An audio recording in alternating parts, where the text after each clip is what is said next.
बुद्धि ज्ञान प्रकाशाय लोकालोकैक भानवे नमः श्री वर्धमानाय वर्धमान जिने सिने। करोड़ों मोक्ष गुरुवर के गुणों को गा नहीं सकते। जहाँ गुरुदेव भी पहुँचे हैं वहाँ हम जा नहीं सकते। जहाँ गुरुदेव भी पहुँचे हैं वहाँ हम जा नहीं सकते। खुशी होकर गुरु ने हाथ रख दिया सिर पर। हजारों मुश्किलों में भी वो ठोकर खा नहीं सकते। हजारों मुश्किलों में भी वो ठोकर खा नहीं सकते। जब बोलिए देवादिदेव 1008 श्री पार्श्वनाथ भगवान की जय। परम चारित्र प्रथमाचार्य चारित्र चक्रवर्ती आचार्य श्री शांति सागर जी महाराज की जय। परम पूज्य वात्सल्य वारिद गुरु आचार्य श्री वर्धमान सागर जी महाराज की जय। जब बोले 16 कारण पर्व की जय। आज कौन सी भावना है? आवश्यक का प्राणी। तो आवश्यक किसे कहते हैं?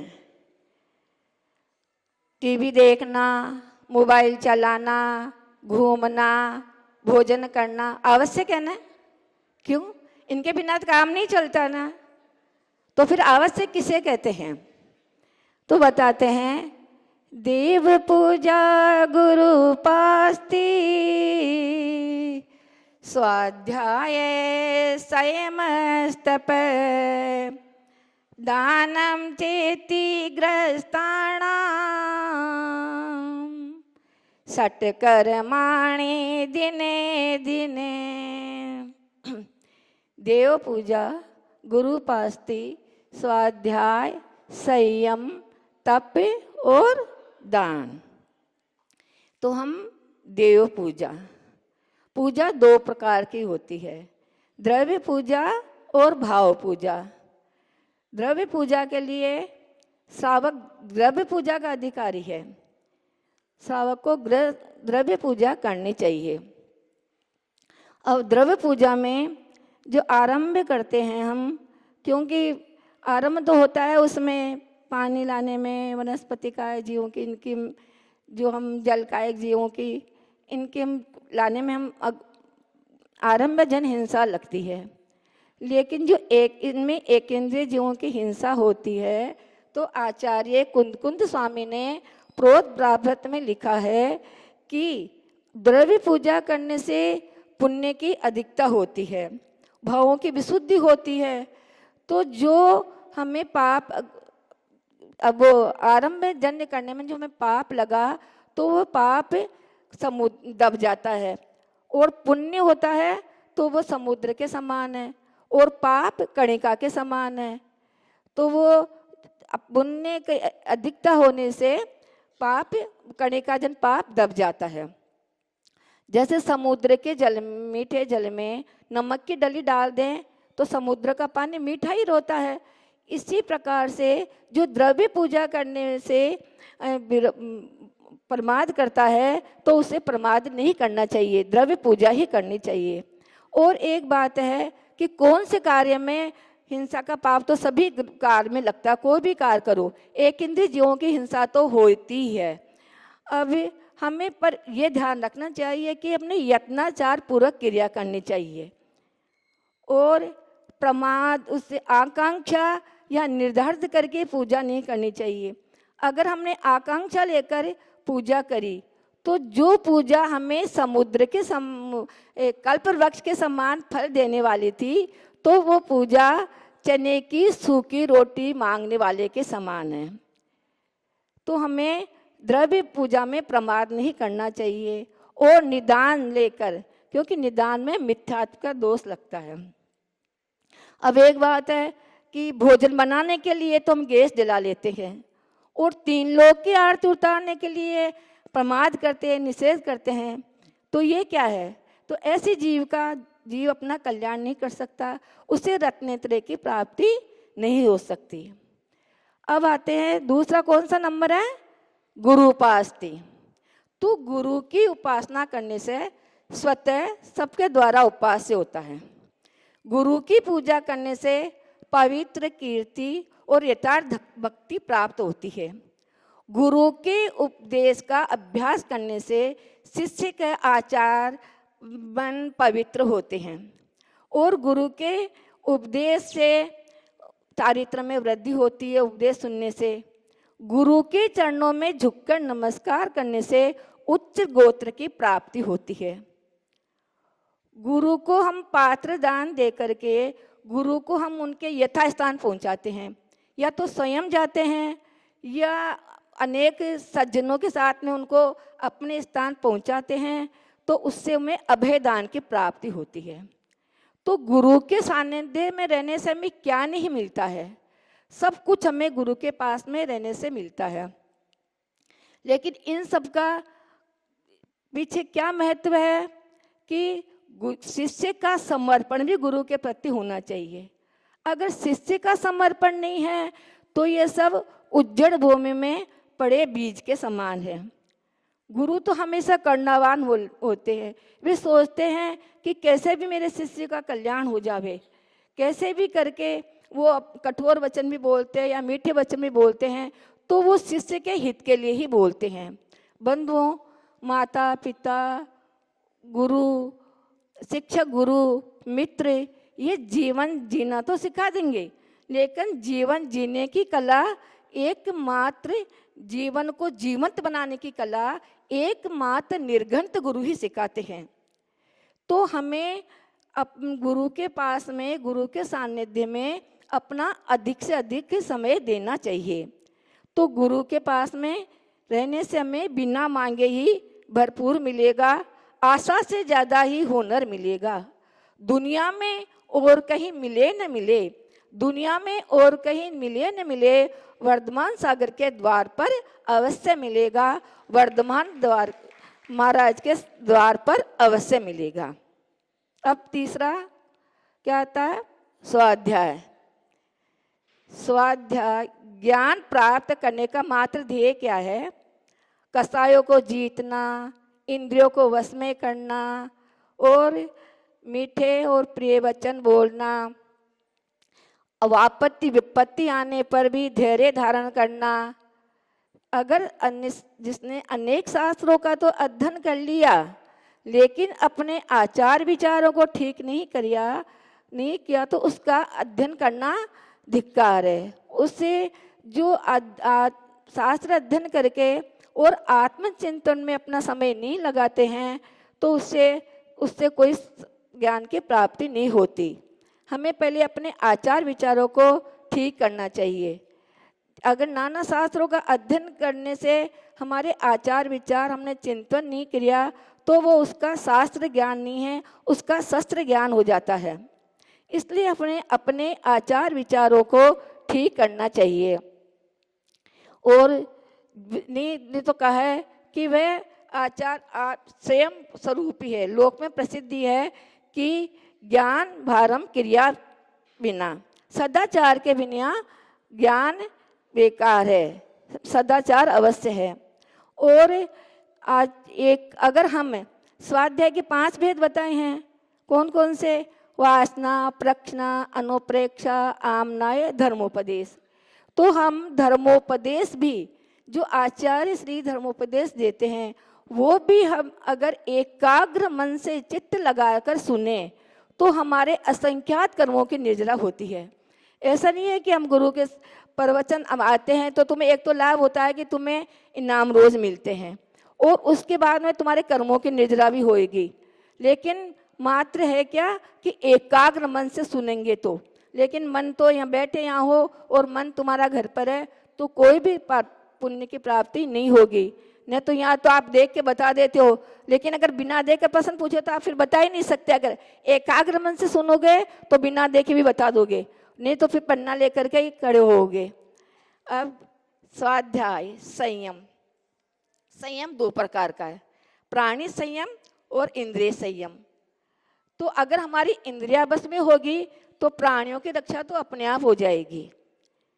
पहले हमें अपने इंद्रियों को बस में करना है, क्योंकि प्राणी इंद्रियों के अधीन होकर ही नाना प्रकार के पाप करता है। क्या क्या पाप कर लेता है? अभक्ष्य भक्षण करता है, व्यसन सेवन करता है, और अपनी धन संपत्ति बर्बाद कर देता है इंद्रियों के पीछे।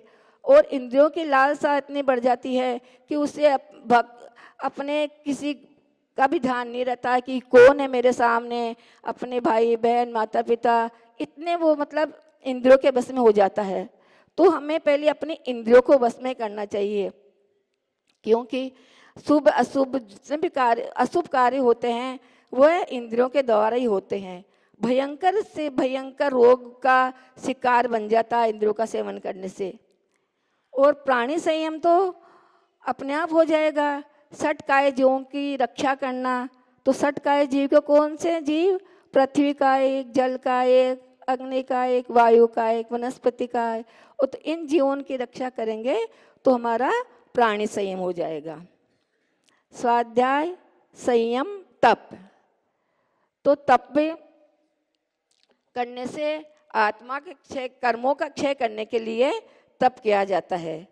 और तप करने से शरीर का मोह दूर होता है, आत्म तत्व की पहचान होती है।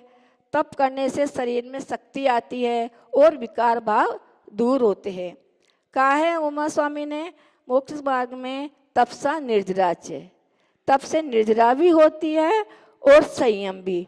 जो पहले के बंधे हुए कर्म हैं तो उनकी तो निर्जरा हो जाती है और नवीन कर्म का बंध नहीं होता है। तो तप एक सिक्के के दो पहलू है। और दो प्रकार के तप बताए ने, 12 प्रकार के तप है। तो 6 तो बाह्यरंग तप और 6 अंतरंग तप।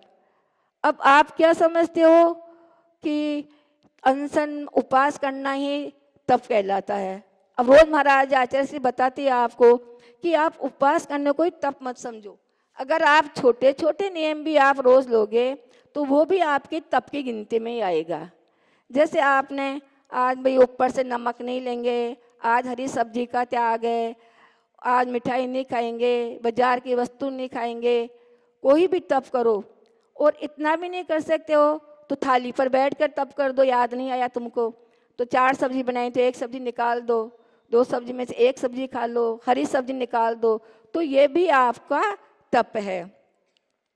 तो हमें दोनों प्रकार के तप करना चाहिए।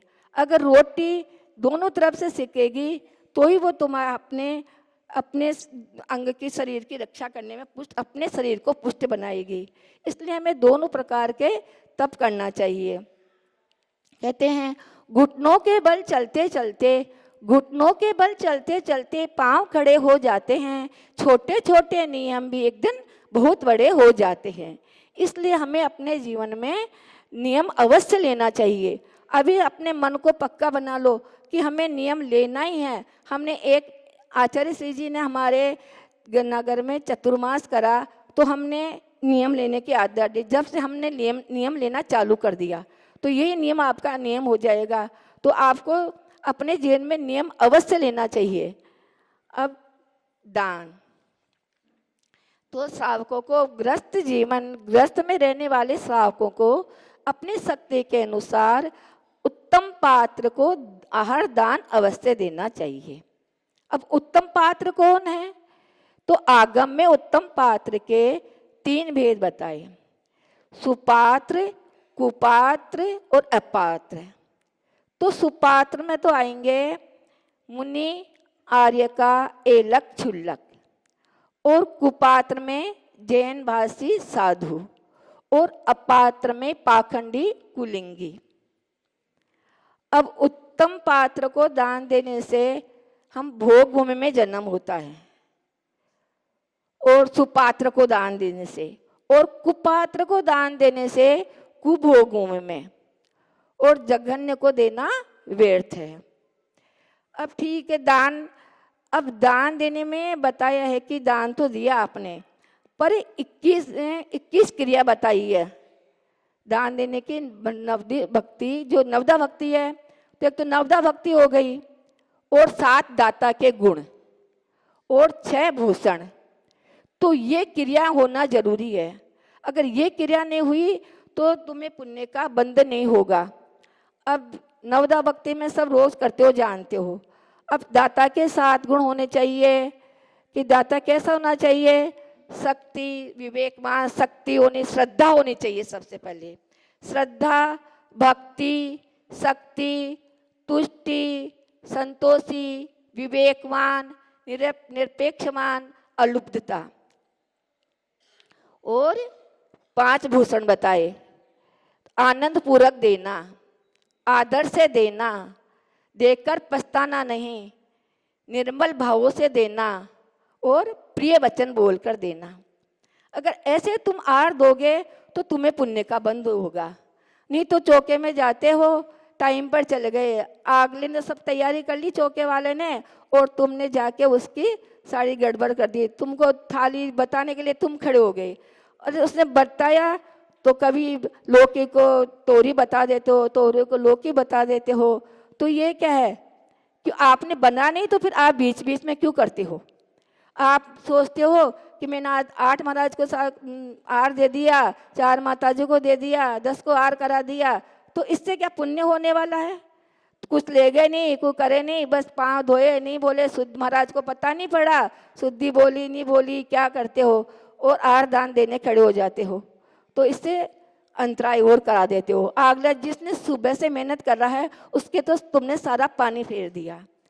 तो ये पहले सोचो कि तुम्हारे अंदर श्रद्धा है, विवेक से करो। कोई भी कार्य हो, हम विवेक से करेंगे तो हमें पुण्य बंध होगा।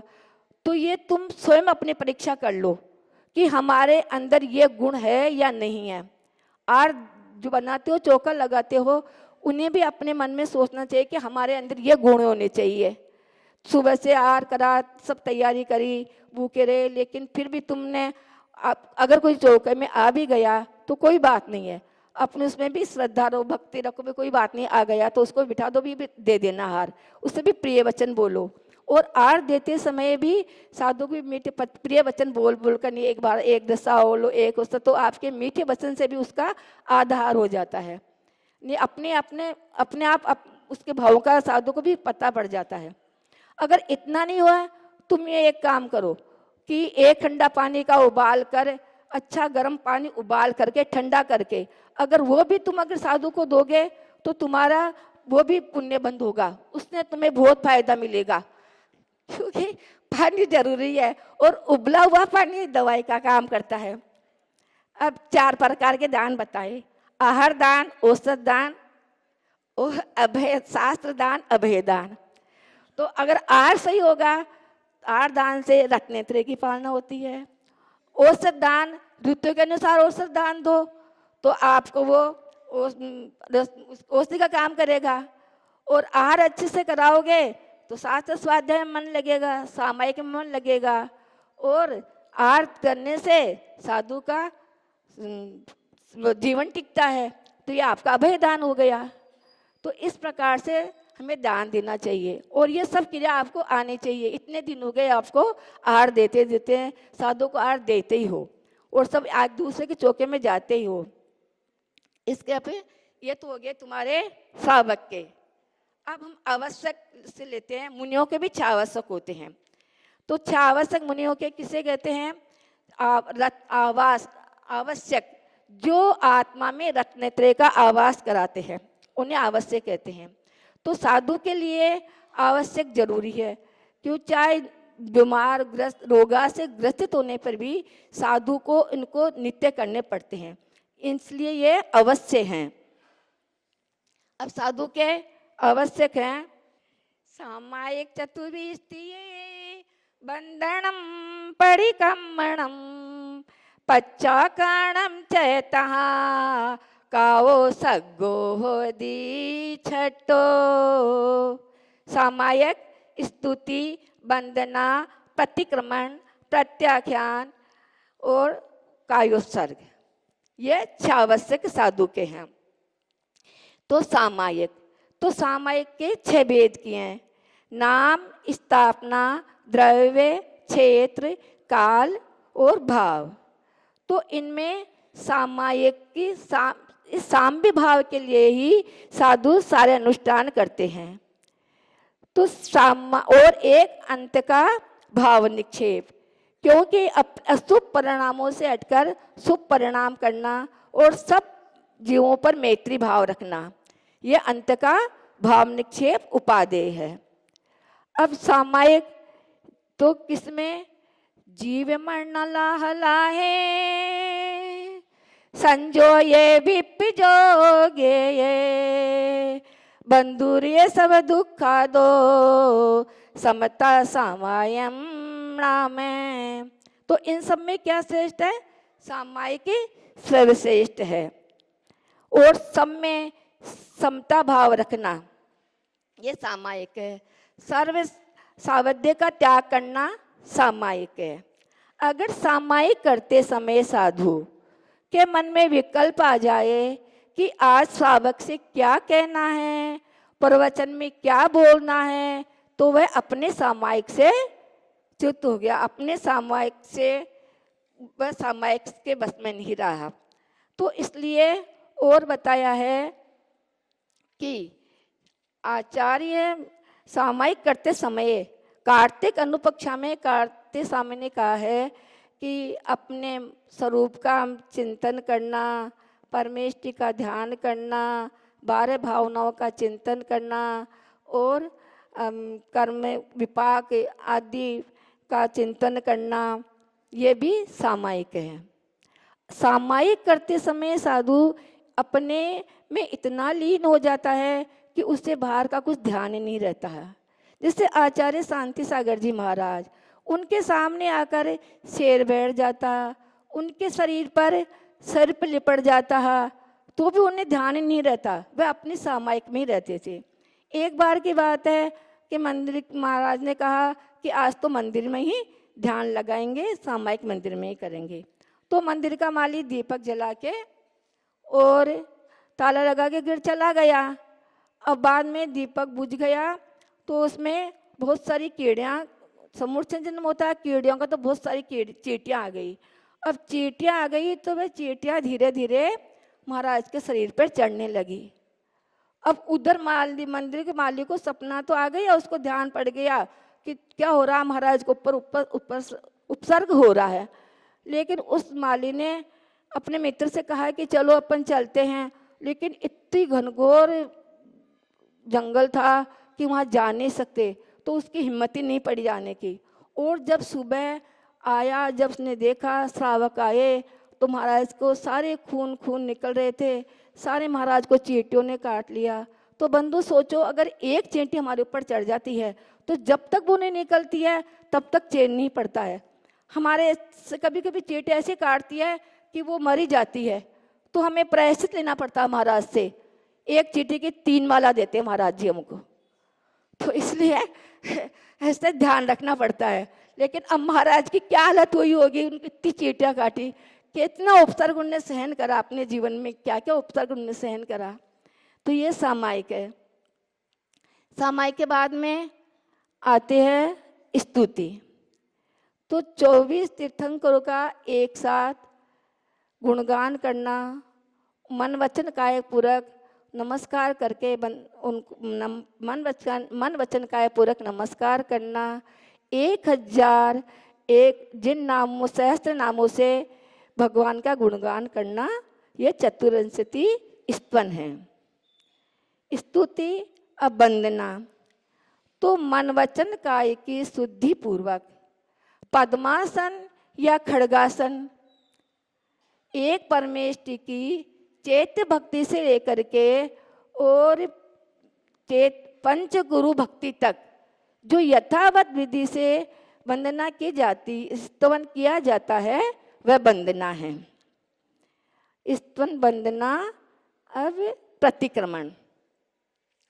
तो प्रतिक्रमण में क्या है कि साधु के जीवन काल में पग पग पर दोष लग जाते हैं।